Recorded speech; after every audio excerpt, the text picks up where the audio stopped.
Hello and welcome to the morning sports briefing. That's right. Yeah, the morning sports briefing here on Wednesday, the 5th of May. Hi, I'm Paul and I'll be your host here over on New Zealand Sports Radio. In the news this morning, we're up to speed with the IPL, which has gone into a suspension. In rugby news, we've got news about the mid-year tests, a returning All Black and also Sevens update, as well as update on players available for the Warriors in the NRL. The A-League gets back into action this evening. We'll be able to see what those games are. In basketball, we've got NBA and NBL news for you.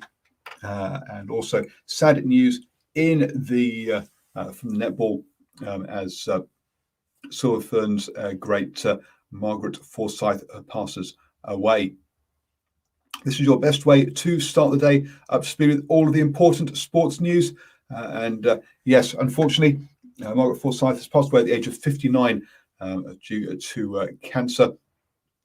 The Silver Fern legend was a two-time world champion, picking up 60 for appearances for the national team. She was also an officer of the New Zealand Order of Merit, and had been working as a was the Hamilton City Councillor when she passed away, having also worked in the police force and as a teacher as well. So, very sad news for Margaret about Margaret Forsyth, and our thoughts go to her friends and family. There's the netball great, let's say, passes away. Moving on then to basketball news. Over in the States, they had 8 games yesterday in the NBA. Some of the key results there saw the 76ers beat the Bulls 106-94, and the Jazz down the Spurs 110-99. The Pelicans were in action up against the Warriors. The Golden State Warriors came out firing, winning the first quarter 39-21, taking an 18-point lead. The Pelicans tried fighting back, but never managed to close the gap. And the Golden State Warriors won 123-108. Zion Williamson led the way for the Pelicans with 32 points. Stephen Adams is still missing from the side with that toe injury in that one. For the Warriors, they were led by Stephen Curry with 41 points there in his one. Also, Draymond Green got a triple-double, 13 rebounds, 15 assists, and 10 points for him in that one. What does that all mean for the tables then? Well, over on the Eastern Conference side, the 76ers and the Nets remain the only 2 teams that are in the playoff positions. The Bucks and the Knicks are the next 2 up, fighting or chasing one of those berths. On the Western side now, the Jazz, Suns, Nuggets, and Clippers have all got themselves playoff positions. The Lakers are next in 5th place, followed by the Mavericks. Over in the NBL and over in Australia, and the 36ers took on bottom of the table Taipans yesterday, and the 36ers came out on top 92-76. The 36ers only third from bottom of the table there in 7th place, picking up their 12th win of the season. Melbourne United will be playing the Wildcats this evening. That starts at 9:30 p.m. Other action that will be happening over in Australia is the A-League is back in action with 2 games this evening. The Brisbane Roar will be taking on Western United, and Perth Glory will be taking on top of the table Melbourne City in that one. In NRL news, and don't forget to join us this evening at 8 p.m. for the standoff show, where we'll be reviewing all of last weekend's action as well as previewing next weekend and talking about all of the important news. And part of that will be the Warriors lineup that Brad and Richie will be talking about. The Warriors will have Murdoch Massalia is not going to be available due to a concussion, which is a big loss for the Warriors.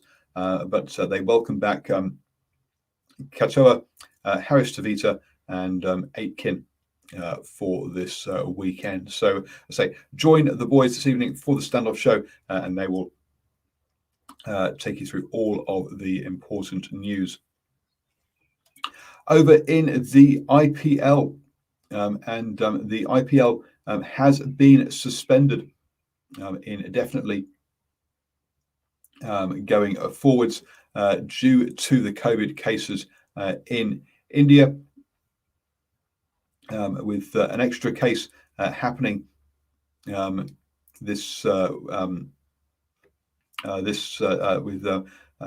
Shah testing positive. That means now that we've had 5 cases amongst staff and players over the last few days in the IPL, and it has now been suspended indefinitely. There are reports that the whole tournament will be moved to Mumbai, or that it will be rescheduled through to the end of the year or later in the year.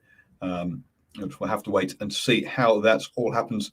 Williamson, Jameson, Bolt, and Santner are all due to join their test teammates in England later this month for 2 tests against England, and then the World Test Championships. Now have to see whether they will stay in India, fly back to New Zealand, or fly straight to England. The New Zealand cricket are looking into that as at the moment.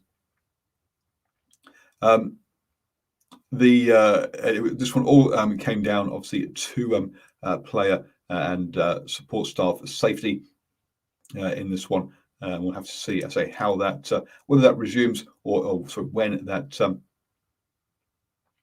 resumes after this. Obviously, COVID in India is rampant at the moment, with 400,000 new daily cases, and on Sunday reporting nearly 4,000 deaths due to COVID. Moving on then to the rugby news, and there's reports that Italy will be cancelling their tour to New Zealand in the mid-year window, the July window, and that to replace that, New Zealand, who are already due to face Fiji in one test, will be looking at playing Fiji twice and Samoa once instead for those mid-year test matches. With Wales already having cancelled their trip to Argentina and Ireland cancelling their trip to Fiji, it looks that the whole July window looks like it's going to change an awful lot, and it's up in the air as to what games will be able to happen.